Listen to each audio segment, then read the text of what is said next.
Hey,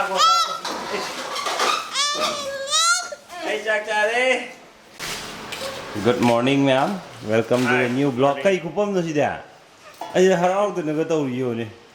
Yerum jadu ni ko. Pong yerum pijaw no ko ngang de. Pong kay kupam di lo de.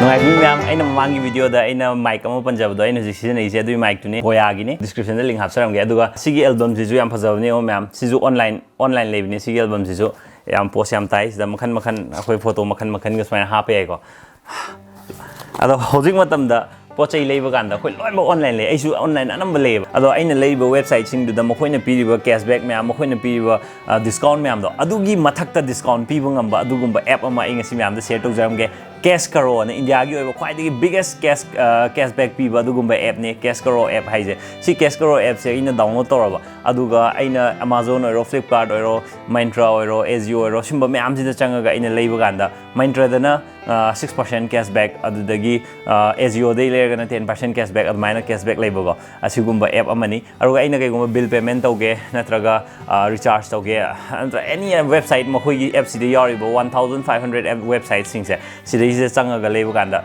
cashback adum phangba dugumba Cash Karo have app ma'am I description link hap charam ge download to view yam interesting of fa am ga hijam ge Mr. Ratan Tata su sigi Cash Karo have app since da invest over the yawi haiba app se yam season of yam live just simple two step I download tor matung da ina install tor open tor ni aduga ngasai gi app si open tor matung da app si manung da Myntra da changera Amazon changera Flipkart changera Amazon Myntra da changi ji Myntra da tak long click tor ni adai click tor kan da browse tor ni ina leni po che kaino ha je thir ni ko aru makhoi gi pi bo offer me am du mathakta ngasai gi 6% cashback sima ung lak tu ne du hajik lak ka du cashback me am je loimak real cash ong thok pe ai ba I account da transfer to ge su ai natraga aina Amazon gi gift voucher on thok ke su ai aruga ina later ni hajik po che later kan ngasai gi click hack to wo go ngasai gi moi website tu da dum direct cha sagrani ba aina Amazon da sangen khalo Amazon cha sagrani Myntra da sangen Myntra gi website da direct moina pujarani aruga normal live do aina Myntra dai sanga live online shopping to man cha manana to ni ba aruga ngasai gi payment to grani payment to matung ngasai cashback lak ko se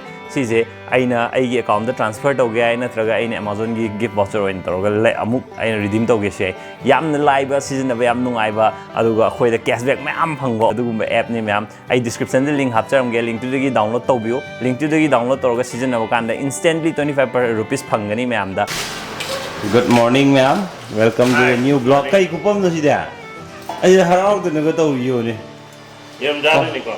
Pong yerum pijaw no ko ngang de pong kay kupam di lo de Abemma use ba lo ga ta na khut khun na dun kara sa yeah asi Cheiraoba Numit ne aruga hoji aina namis nai gi hana gi mic tu da gi record to ba sound ne se ke no ma'am le ma thel na thong le ro ko gi Cheiraoba de si di aruga ma'am Cheiraoba na ni ne ja hau sa ji na nga thong ni hoji mic sei sin to ra ge boya gi mic sei to ra ge mo makhon khena du yeng si Hojik sigi recording to isina boya gi anobo mic aina record to bu da da gi ni voice se kyam khene have do check to si irom na dra irom ga je nap la ga yo si fa na ha ne du ne je ne si di mukbang bu tok cha jeng de yam ha ni do tin yo le nga thong bu si su yam hau du ma le si le le nga thong bu gi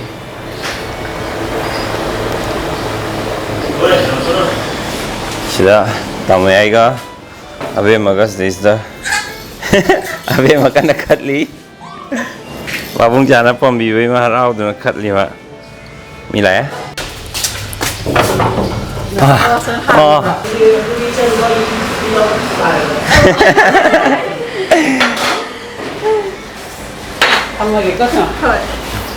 Sidi ahaw mati nak ni Lagi Sida iza tamai kalushan bedo kanna shanna batori ada bathtub le re si hapsandri loshal tore si da bathtub thamdini ro masak che som side na color ma som side na color ma sa hendo si me sai me am je loy kan phasan namma ge oi ngasi de je tham ba ma kap ji ge gi Sa mi be. ma mi ne im bi ba Agak begini bila. Hani. Aduan sago. Sago. Hey cak cari. Heba. Dah, kami yang. Hai. Ang tu ni. Sudah kamu dah. Masih dengan tu. Sini. Ini kan mau deh terlalu orang ambil ni. Aku je hau bicara. Hau bicara ke dia. Kau ingat no pong sih je. Orang bom đây đấy, rom bom đây đấy, xong phút âm đây đấy. Nha, tôi gọi đi trước qua. Ơi, phòng cái mà nó với đi trước qua. Thành ra makan roti di kat lo ya. Ơi, aku dicari. Em đi người nấu đi mà. Biru dulu. Aku dicari. Nang bisa bro. Thằng không thì nó phần này không có gì. Itu macam itu itu. Baru ni. Nhưng mà hơi lâu rồi mà thằng lâu rồi mà cái tự nhiên như lâu rồi. O늘 lo dia. À, yêu có thể mua thật vậy mà. Chết chơi cái gì mà em. Lấy yêu rồi chị ba ba.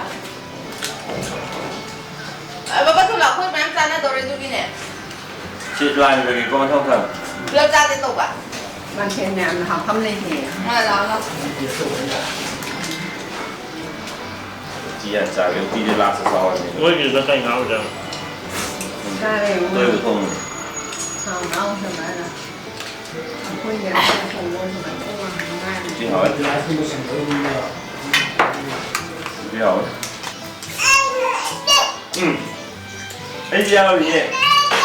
Cái gì ngã gì? Ngã mà sao gì? Ngã gì cái nông nghiệp tôi đi ngã không bị đẹp tôi rồi. Chắc là nó sai yang kan là tàu rồi. Rồi cái bên nó hỏi ham vợ. Nhưng mà giờ nghe kìa. Một tí thì một gì thì tân rồi nên nói này.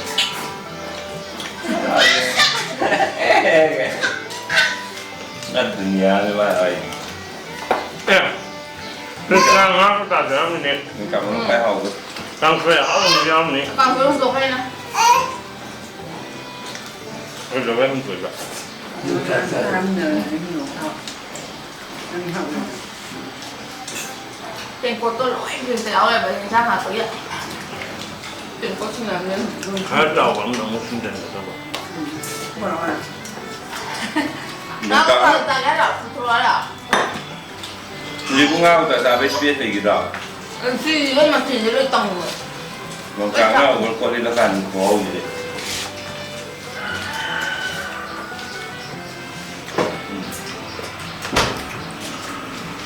Mà tiền nhà mình nào rồi vậy? Hay mà chuyện nhà mà sao không được. Mà tôi chỉ cần cái gì cái ngao cái đó. Mà tôi bắt đầu vào học à. Ngon thì ngon nhé. Ê, chị em thấy ấy. Thế cái gì vậy? Em mua xí lạnh. Ngon.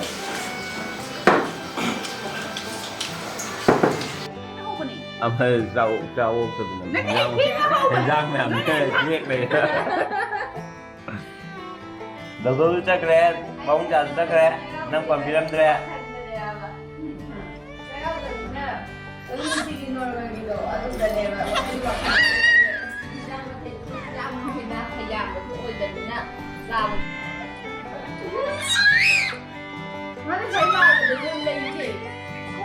cuốn mà mấy cái cuốn cho hay chưa rồi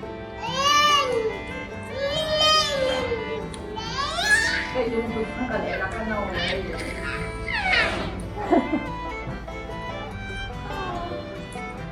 ngao đây rồi ngao đây Ấy nó mấy mà khổ mà nhìn cái xoay tay nó xoay chút thẳng là ra rồi. Ba thì để mà đang mà thấy cái điều làm hôm nay thì này nè. Mấy đúng không? Phải mà khung mà tôi chỉ cần lấy thái nó đi cả. Ở đường hàng khung rồi nhưng mà khung. cái cho đi bạn Đây là mấy mà khổ mà tôi thẳng rồi đi ꯀꯥꯟꯗꯗꯤ ꯁꯨꯃꯥꯏꯅ ꯑꯗꯨꯝ ꯇꯧꯔ ꯃꯌꯥꯝ ꯑꯩꯅ ꯉꯁꯥꯏ ꯍꯥꯏꯖꯕ case ꯀꯔꯣ ꯍꯥꯏꯕ ꯑꯦꯞ ꯑꯣꯟꯂꯥꯏꯟ ꯁꯣꯄꯤꯡ ꯇꯧꯕ ꯀꯥꯟꯗ ꯐ꯭ꯔꯤꯗ ꯄꯩꯁꯥ ꯐꯪꯕ ꯑꯗꯨꯒ ꯑꯩꯅ ꯂꯩꯔꯤꯕ ꯑꯦꯃꯥꯎꯟꯇꯨꯗꯒꯤ ꯗꯤꯁꯀꯥꯎꯟ ꯃꯌꯥꯝ ꯑꯃ ꯀꯦꯁꯕꯦꯛ ꯃꯌꯥꯝ ꯑꯃ ꯐꯪꯕ ꯌꯥꯕ ꯑꯗꯨꯒꯨꯝꯕ ꯑꯦꯞ ꯑꯗꯨ ꯃꯌꯥꯝ ꯁꯤꯖꯤꯟꯅꯔꯒ ꯌꯦꯡꯕꯤꯔꯣ ꯑꯩ ꯗꯤꯁꯀ꯭ꯔꯤꯞꯁꯟꯗ ꯂꯤꯡ ꯍꯥꯞꯆꯔꯝꯃꯒꯦ ꯃꯌꯥꯝ ꯑꯗꯨꯒ ꯏꯟꯁꯇꯦꯟꯠꯂꯤ ꯍꯧꯖꯤꯛ ꯁꯥꯏꯟ ꯑꯞ ꯇꯧꯔꯒꯗꯤ ꯑꯩꯅ ꯄꯤꯔꯤꯕ ꯗꯤꯁꯀ꯭ꯔꯤꯞꯁꯟꯗ ꯌꯥꯎꯔꯤꯕ ꯂꯤꯡ ꯑꯁꯤꯗꯒꯤ ꯏꯟꯁꯇꯦꯟꯠꯂꯤ ꯁꯥꯏꯟ ꯑꯞ ꯇꯧꯔꯒꯗꯤ ₹25 ꯐ꯭ꯔꯤꯗ ꯐꯪꯗꯣꯏꯅꯤ ꯃꯌꯥꯝ ꯑꯗꯨꯏꯗꯤ ꯃꯌꯥꯝ ꯁꯣꯏꯗꯅ ꯍꯧꯖꯤꯛꯀꯤ ꯂꯤꯡꯛꯇꯨꯗ ꯆꯪꯉꯒ ꯆꯦꯛ ꯑꯥꯎꯠ ꯇꯧꯕꯤꯔꯣ ꯉꯁꯤꯒꯤ ꯚꯤꯗꯤꯑꯣꯁꯤ ꯃꯇꯥꯡꯁꯤ ꯂꯣꯏꯁꯤꯟꯖꯔꯒꯦ ꯃꯌꯥꯝ ꯕꯥꯏ ꯕꯥꯏ